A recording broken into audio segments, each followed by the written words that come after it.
welcome to another episode here, Just Podiatry. Just a quick recap. This patient presented to the hospital with an ulceration and gangrene to the forefoot. This is not the original surgery. The original surgery was performed as an incision and drainage of the affected area. At that point, it was clearly noted that the patient needed immediate vascular intervention, and that's exactly what they did in between the first surgery and this one.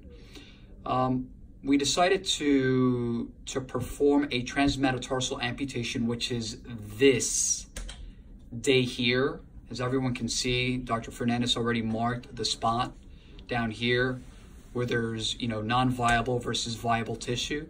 And this is the day that they actually performed the TMA, okay? And then I'm gonna go ahead and tie this into today's video, and that will show you guys what it looks like today. Okay. Good morning, everyone. Welcome to another episode here, Jaws Podiatry. This is this is the gentleman that that Dr. Fernandez performed a transmetatarsal amputation. We already presented this case on our social media platforms. I presented it here in the office because we were not able to bring in the video into the operating room. It's been 15 days since the procedure, and I wanted to give everyone an update. So, these transmetatarsal amputations, we were just talking with the patient and with the wife who's here also present, how delicate these procedures are. The patient, the original picture, and I will go ahead and probably tie this into show the pictures once again, but the original picture showed the foot was filleted open and there was no blood. After that first surgery, the vascular surgeon went and maximized him from a perfusion standpoint. In other words, the plumber, we call them the plumbers, went in there and did and performed what he needed to do to get more blood to the area. Once we confirmed that, then Dr. Fernandez went back in and performed the transmetatarsal amputation. The foot looks great, okay? The foot looks great. These are very, very tricky, especially with patients who are diabetic. The patient is diabetic and he has severe vascular disease. Okay, so I want to show everyone here. So everything looks great from here to here to here to here. The only little area that is sort of expected when we do these TMAs, I hope it's only this little part. This is what we call, there's a little bit of necrosis.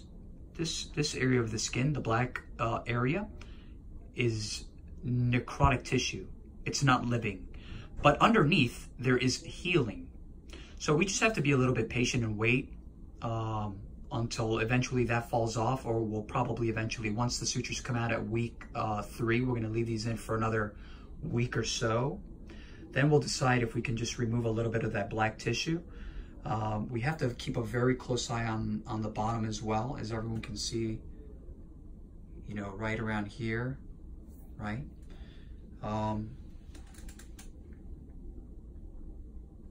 These procedures are very intricate, very fragile. They're not like your toe amputations, which heal quickly or faster. TMAs are very, very tricky, especially with patients who have diabetes and vascular disease. In addition, something that goes hand in hand with this procedure, there we go, thank you, is a procedure that we call a gastrocnemius recession. So, I'll show everyone. Ponme el pie derecho, ahí. Okay, so, vamos a poner el pie aquí. Okay, so, tráeme el pie. No, mueve el pie para arriba. Ok. Para arriba y para abajo. No la pierna, sino nada más el pie. Ahí. Okay, so the patient is moving the foot up and down. Okay? So aguanta ahí. So I want everyone to see this. The patient has reached 90 degrees. 90 degrees right here. You see this? This is 90 degrees.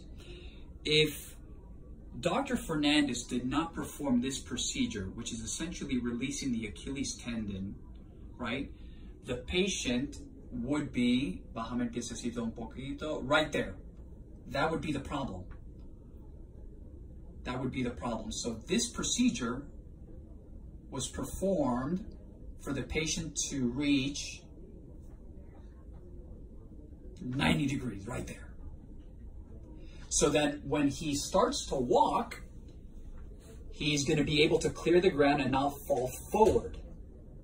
That's the reason why that procedure was done. Very interesting case.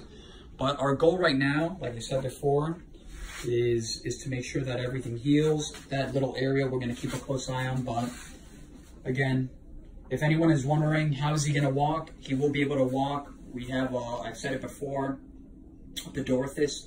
He's the biomechanical magician here that does all of our custom shoes. He will be able to walk with a custom shoe with a filler.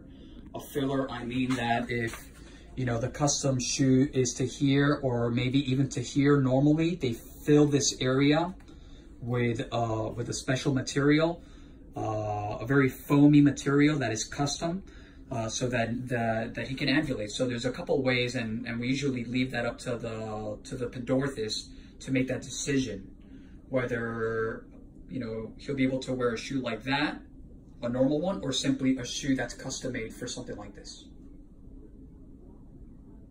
Like always, thank you for watching.